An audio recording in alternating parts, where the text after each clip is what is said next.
While there might be a lot of processors right now this past week, obviously, with the Sixers draft, but there was another draft being held in Chicago, the NHL draft, and this one was pretty important too. The Flyers had a top 2 pick.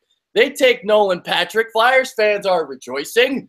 This is really, really fun time of year right now. Drafts galore. Oh my God. Caleb Weiler's here. I'm Adrian Fedke. Time to talk Flyers draft.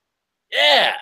Yeah, I mean, this is the way you trust the process, where you actually compete and then you luck into a second overall pick that helps you then do better the next year, not lose for 4 years and put that product on the court. But that's besides the point. The Flyers had an excellent draft, and I'm really excited to get into that. Well, I will give them credit. At least they didn't go out and give anybody any nicknames. I'll give them that. That is, yeah, no nicknames yet. I'm sure there will be some coming though. Well, obviously the Feds nickname is in honor of me. People used to call me Fed, so plural, the Feds. Clearly, you have that relationship with Joel Embiid where he's going to name their team after you. Yeah, absolutely, and we're just hiding it because with the other names, obviously Fultz, Embiid, Dario, Simmons. It's just hiding the fact that it's all about me. It is. Fed Q, you get it. We get it. All right, let's talk about Nolan Patrick. I'm excited.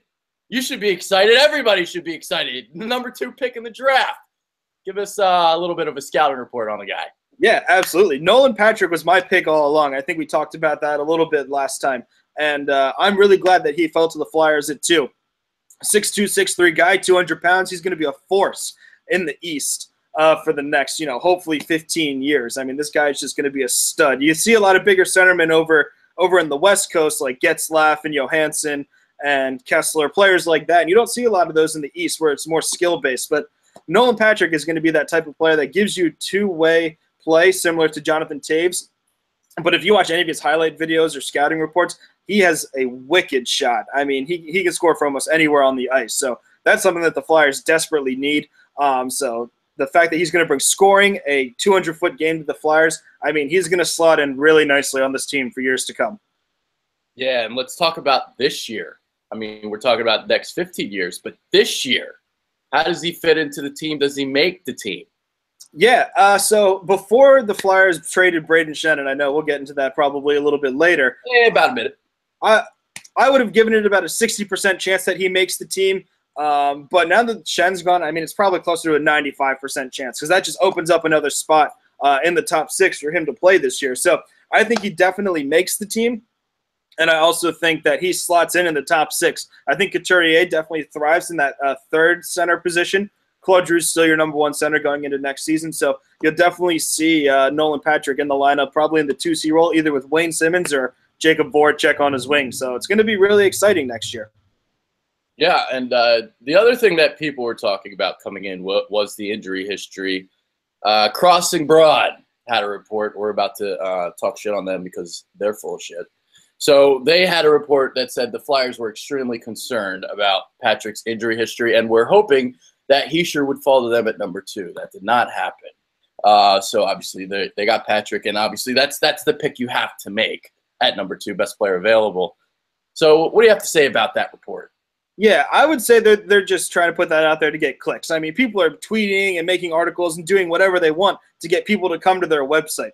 Obviously, if the Flyers were worried about Nolan Patrick's injury history, they would have traded out of that pick, probably to Vegas, who was interested in moving up to get a player like Nolan Patrick. I'm pretty sure their assistant GM was the GM and is still the owner of the Brandon Wheat Kings, where Nolan Patrick plays his junior hockey. So if the Flyers really were that concerned, they would have traded out of that pick and picked up assets in that first round. So I totally disagree with what they said. Yeah, he was injured, but a lot of players get injured in their draft year. So not something I'm personally worried about, and clearly the Flyers weren't worried about it either because they still went with him at number 2 overall. I don't believe anything that Kyle Scott says. I know for a fact that he steals designs from E-Rock for his T-shirts. If you don't believe me when I'm talking about, look at the Wensamania shirt. Same exact design. Stole it from E-Rock. It's a fact. All right, let's talk about the Schenn trade.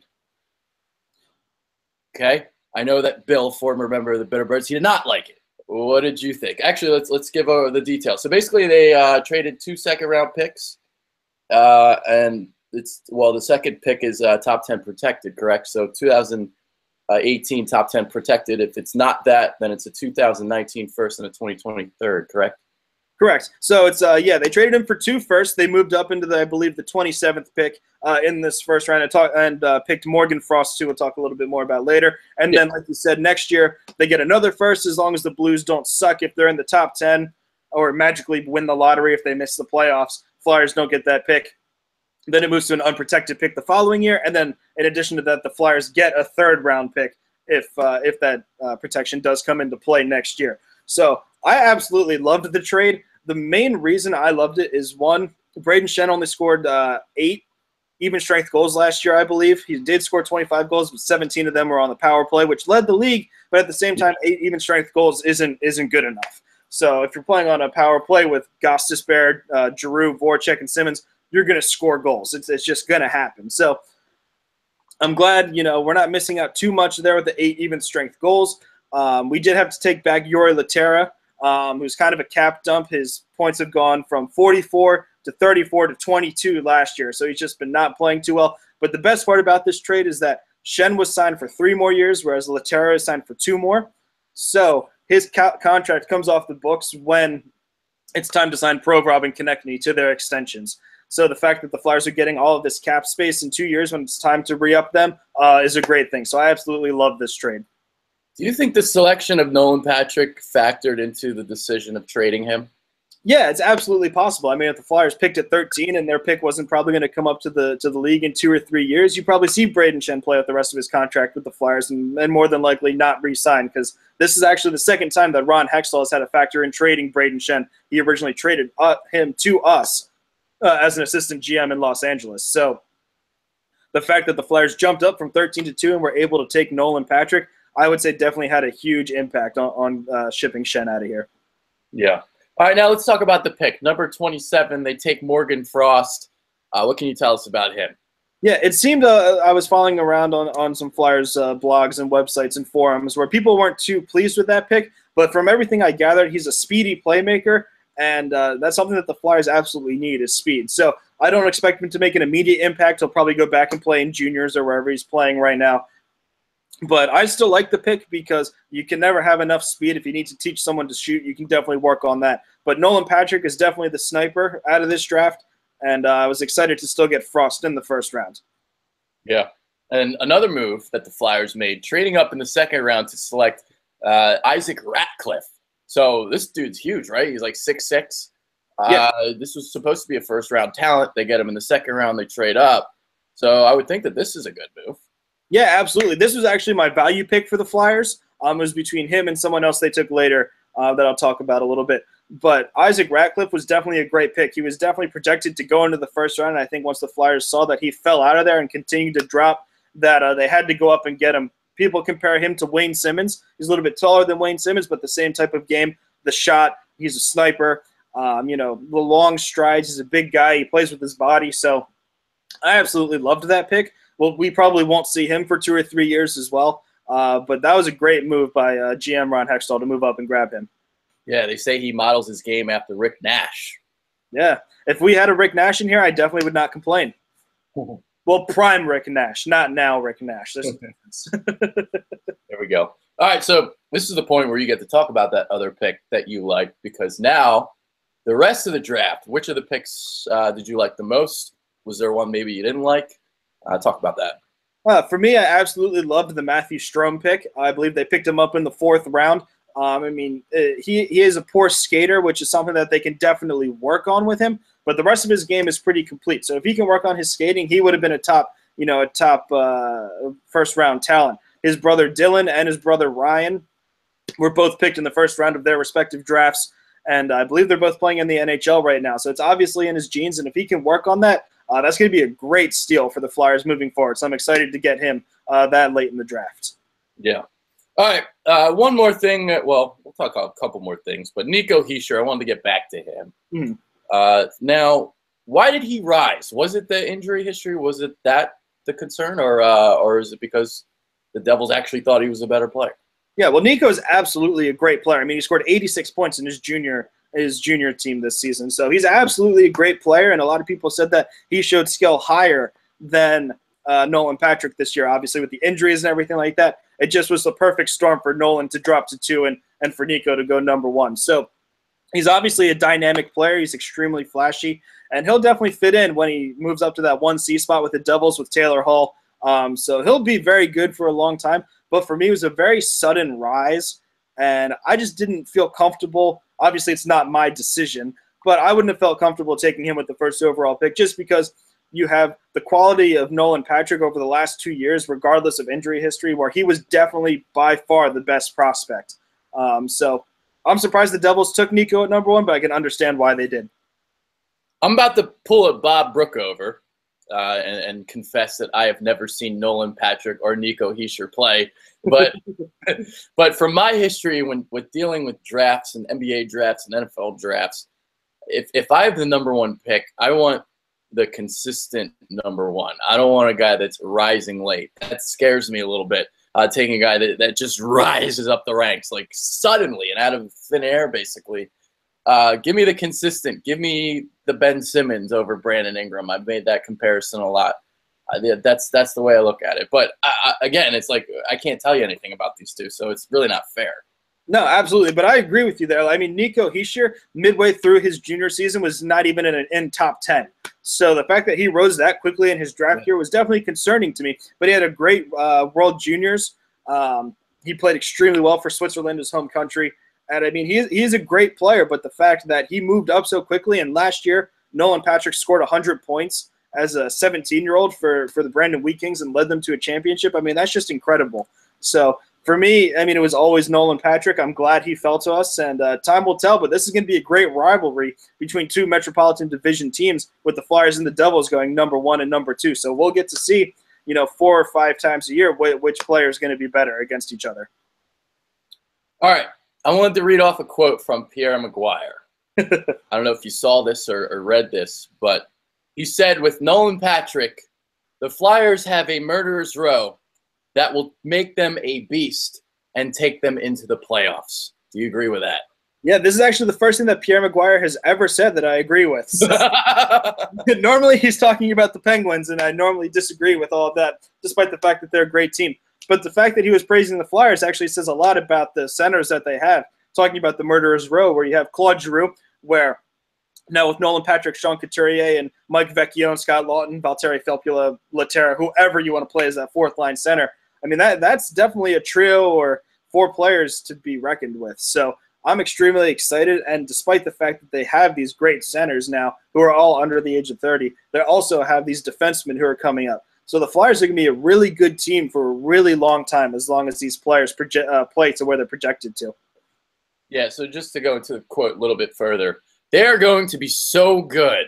They were a non-playoff team this year, but I'll already go out on the air and say the Philadelphia Flyers will make the playoffs this year, and they will be a beast to play against. I think Dave Hacksaw has a murderer's row of young players to play with in Philadelphia. I think they'll be one of the more exciting teams in the Eastern Conference going forward. So out of the mouth of Pierre Maguire. How about that? Yeah, you can definitely see the Flyers making a step like the Maple Leafs did last year, where their young players drove them into the playoffs. So, I mean, we're probably going to see at minimum of 4 rookies on the team next year with the Flyers. So if we can get 4, 5, 6 players to come up and absolutely blow everybody else out of the water, that means that our skill level is automatically already going up, similar to what you saw last year with Matthews, Nylander, and whoever their third rookie was last year. So similar to the Toronto Maple Leafs making the playoffs and giving the Capitals a run for their money, you can see the Flyers doing that this year. Okay.